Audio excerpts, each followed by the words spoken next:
Hi guys, எல்லோரும் எப்படி இருக்கீங்க? எல்லோரும் நல்லா இருக்கீங்களா? ஸோ நானும் நல்லா இருக்கேன்.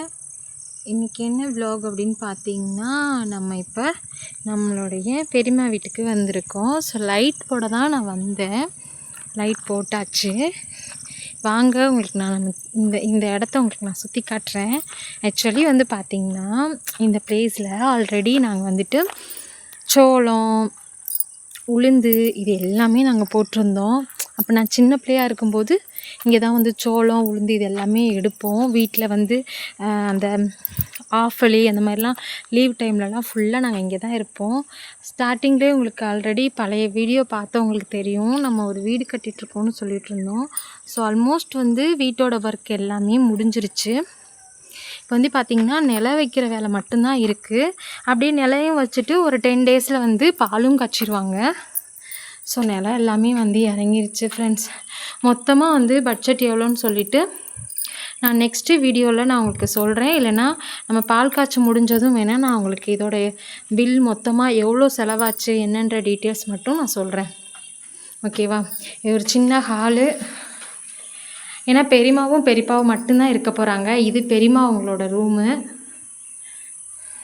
அதுக்கப்புறம் இது வந்து பெரியப்பா அவங்களோட ரூமு. பெரியப்பா ரூம் மட்டும் கொஞ்சம் பெருசாக கட்டியிருப்பாங்க. உள்ளேயே அட்டாச்சு பாத்ரூம் மாதிரி வரும். இருட்டில் எடுத்துகிட்ருக்கேன், அதனால் உங்களுக்கு சரியாக தெரியாது. ஸோ நிலம் வைக்கிற போது உங்களுக்கு நான் டீட்டெயிலாக கொஞ்சம் எடுத்து நான் வீடியோ போடுறேன். இது வந்து கிச்சன் ரொம்ப சின்னது தான். நாங்கள் என்ன சொல்லியிருக்கோம் அப்படின்னா, வெளியிலே எங்களுக்கு பாத்திரம் வளர்க்குற மாதிரியும் தின்னு அந்த பக்கம் வைக்கிற மாதிரியும் சொல்லியிருக்கோம். இங்கேருந்து பார்த்தா வியூ இப்படி தான் இருக்கும். சூப்பராக இருக்கும். இங்கே பக்கத்தில் ஒரு குளம் இருக்கும்.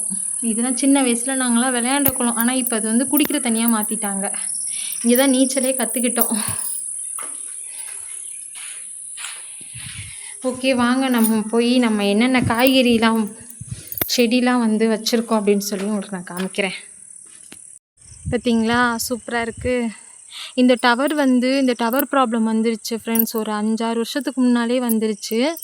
இருந்தாலும் இது வந்து இங்கேயும் வந்திருக்கு. இங்கே தான் நாங்கள் வீடு கட்டணும்னு பிளானே வச்சுருந்தது. அங்கே தான் போரும் போட்டிருக்கோம். ஆனால் சடனாக வந்து இந்த மாதிரி டவர் வருது அப்படின்னு சொல்லி சொன்னதுனால நம்ம அப்படியே அந்த பிளானை வந்து கேன்சல் பண்ணிட்டோம்.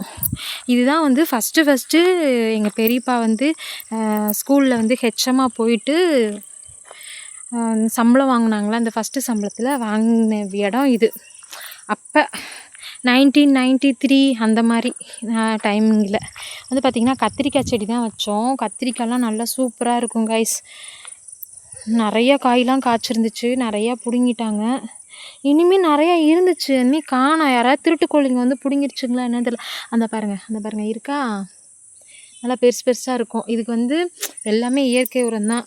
அந்த மாதிரி ஆடுலாம் நிறையா இங்கே இருக்கும். ஆடு வளர்ப்பாங்க. அங்கேருந்து நாங்கள் நிறையா அந்த ஆட்டு உரம் எடுத்துகிட்டு வந்து தான் போடுவோம். வெள்ளரி பிஞ்சு இந்த தெரியுதா, வெள்ளரி பிஞ்சு, வெள்ளரி செடி. அதுக்கப்புறம் வந்து மிதுக்கங்காயின்னு சொல்லுவாங்க. உங்களுக்கு தெரியுமா என்னன்னு எனக்கு தெரியல. மிதுக்க வத்தல் போடுவாங்கள்ல, எங்களுக்கு ரொம்ப பிடிக்கும் இந்த பழைய சோறுக்கு வச்சு சாப்பிட்றதுக்கு. நிறைய மிளகா பழம்லாம் இருந்துச்சு. மிளகாப்பழம் தெரியுதா கைஸ்? மிளகாப்பழம் செடி.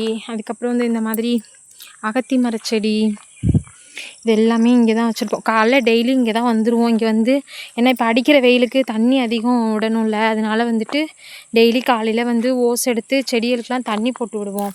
இங்கே நிறையா வெங்காயம்லாம் நட்டு வச்சுருந்தேன் ஃப்ரெண்ட்ஸ். இதெல்லாம் வெங்காயம் எல்லாமே இப்போ எடுத்துட்டாங்க. ஆனால் வீட்டில் வந்து பார்த்திங்கன்னா நான் தான் எல்லாமே வெங்காயம்லாம் ஊண்டி வச்சேன். கிட்டத்தட்ட ஒரு 10 கிலோவுக்கு மேலேயே இருக்கும்னு நினைக்கிறேன். வெங்காயம்லாம் வந்துருந்துச்சு.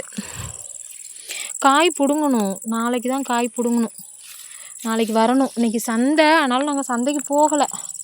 அப்புறம் இதை வந்து எங்கள் ஊரில் கொத்தவரங்கான்னு சொல்லுவோம். உங்கள் ஊரில் என்ன சொல்லுவீங்கன்னு சொல்லி கமெண்ட்ஸில் சொல்லிட்டு போங்க. இதை நாங்கள் கொத்தவரங்கான்னு தான் சொல்லுவோம். எங்களுக்கு வந்து சின்ன வயசுலேருந்து இந்த செடி வளர்க்குறது இதெல்லாம் எங்களோட வந்து உடன்பிறப்பு மாதிரி நாங்கள் அதை பார்த்துக்குவோம். அந்த மாதிரி ஒரு கேரக்டர் நாங்கள் எல்லாமே. செடி இது எங்கள் கூட இவ்வளோ நாள் இருக்குது. அதுக்குன்னு ஒவ்வொரு ஸ்டோரி ஒன்று இருக்கும் எங்களுக்கெலாம்.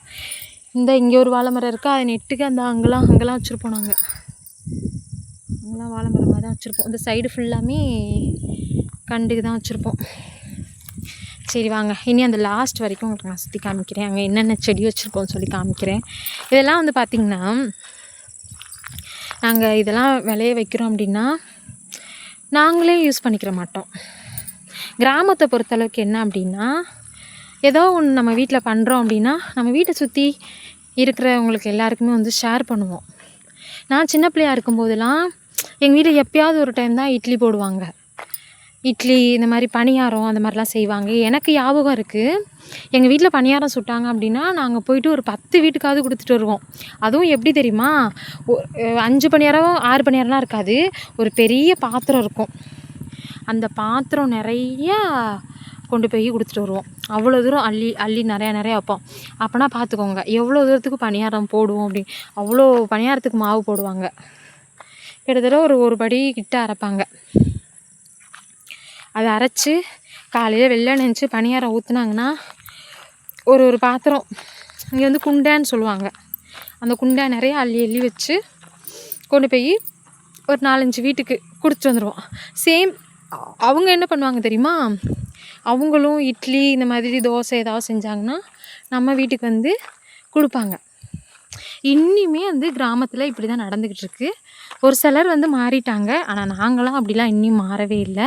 இன்னும் நாங்களும் எங்கள் பக்கத்து வீட்டு ஒரு அக்கா இருப்பாங்க, அவங்களுக்கு வந்து நாங்கள் ஏதாவது செஞ்சால் கொண்டு போய் அவங்களுக்கு கொடுத்துட்டு வருவோம். அவங்க ஏதாவது செஞ்சாங்க அப்படின்னா எங்களுக்கு ஃபுல்லாக ஒரு பெரிய பாத்திரம் நிறையா எங்களுக்கு அள்ளி வச்சு கொடுப்பாங்க.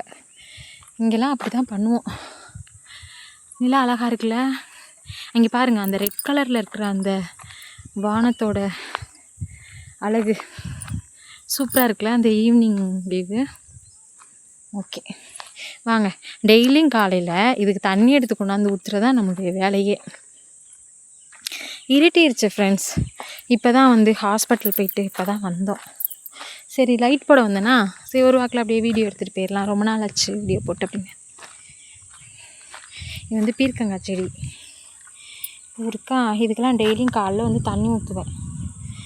இது செம்பருத்தி பூச்செடி இருக்கும், பீர்க்கங்காய் செடி, இது எல்லாமே என்ன பண்ணுவோம் தெரியுமா, பிடிங்கி பக்கத்து வீட்டுக்கு கொடுப்போம்.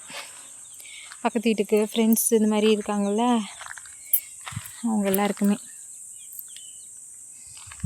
அவரைக்காலாம் நிறையா சீசனுக்கு காய்ச்சிச்சா எல்லாருக்குமே ஒரு பை கொடுத்து விட்டாச்சு. இது ஒரு அவரைக்காய் செடி தான். அந்த பக்கம் அவரைக்காய் செடி இருக்கும், அவரைக்காய் செடி பீர்க்கங்காய் செடி எல்லா செடியுமே இருக்கும். என்ன பண்ணுவாங்க அப்படின்னா எங்கள் பெரியம்மா அவரைக்காய் பீர்க்கங்காய் அவங்க சாப்பிட்றாங்களோ இல்லையோ, ஆனால் பக்கத்து வீட்டில் இருக்கவங்களுக்கு ஃப்ரெண்ட்ஸுக்கு இந்த மாதிரி என்ன பண்ணுவாங்க தெரியுமா, நிறையா வச்சு கொடுப்பாங்க. இல்லை என்ன அமைதியாக இருடா, பக்கத்து வீட்டு கரப்பில் தான் நான்.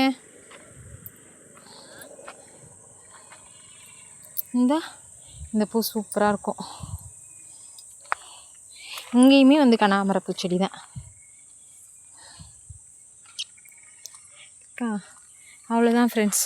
டெய்லியும் காலையில் வந்து இதுக்கு தண்ணி ஊற்றுறது தான் வேலையே. பாவம், நான் இருந்தால் ஊற்றிடுவேன். நான் இருந்தேன்னா பெரியம்மாவுக்கு அந்த அளவுக்கு எதுவும் சிரமம் இருக்காது. ஸோ டெய்லியும் காலையில் வந்து நானே அவங்களுக்கு ஹெல்ப் பண்ணிடுவேன். தண்ணி எல்லாமே எடுத்துகிட்டு வந்து குடத்துல ஊற்றிடுவேன். வாங்க வீட்டுக்கு வாங்க, நான் அப்படியே லைட் போட்டு வீட்டுக்கு போகிறேன். ஸோ பெரியப்பாவும் வந்துட்டாங்க காளையார் கோயிலேருந்து. ஸோ இது எல்லாத்துக்குமே வந்து பார்த்திங்கன்னா காலையில் நான் தான் வந்து தண்ணியெல்லாம் ஊற்றிட்டு போவேன். பெரியம்மா நான் இல்லாத டைமில் பெரியம்மா வந்து இங்கே தண்ணி ஊற்றுவாங்க ஃப்ரெண்ட்ஸ். அதனால் அவங்களுக்கு ரொம்ப கஷ்டம், ஏன்னா அவ்வளோ தூரம் அங்கே தெரியுதுங்களா அந்த ட்ரம்மு, அதுதான் நாங்கள் தண்ணி எப்பயுமே வச்சுக்குவோம். ஸோ அங்கேருந்து இவ்வளோ தூரம் அவங்க நடக்கணும், அவங்களே பாவம் முடியாதவங்க. பட் இருந்தால் என்ன பண்ணுறது, என்னால் கூட இருந்தால் அவங்களுக்கு ஹெல்ப் பண்ண முடியல. அவங்க ஒருத்தவங்களாம் வந்து தண்ணி எடுத்து ஊற்றுவாங்க ஃப்ரெண்ட்ஸ்.